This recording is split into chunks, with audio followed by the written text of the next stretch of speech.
మంచిర్యాల జిల్లా చెన్నూరు నియోజకవర్గాన్ని అన్ని రంగాల్లో అభివృద్ధి చేసేందుకు కట్టుబడి ఉన్నామని కార్మిక శాఖ మంత్రి గడ్డం వివేక్ వెంకటస్వామి అన్నారు. చెన్నూరులో 9,55,00,000 రూపాయలతో నిర్మించిన సమీకృత మార్కెట్ సముదాయాలతో పాటు పలు అభివృద్ధి కార్యక్రమాలను కలెక్టర్ కుమార్ దీపక్ తో కలిసి ఆయన ప్రారంభించారు.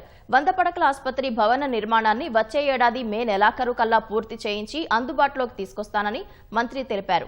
మార్కెట్ నిర్మాణ పనుల్లో జరిగిన జాప్యంపై ప్రజారోగ్య శాఖ అధికారులపై ఆగ్రహం వ్యక్తం చేసిన మంత్రి పనులను వెంటనే పూర్తి చేయాలని అధికారులను ఆదేశించారు. మెయిన్ ఇంటెన్షన్ ఏంటంటే చెన్నూరులో కూడా డయాలసిస్ యూనిట్ స్టార్ట్ చేసిన తర్వాత అందరికీ మంచిర్యాల పోయేది అవసరం లేదు. వారు ఇక్కడనే వచ్చి సరిగా డయాలసిస్ చేసుకుంటున్నారు.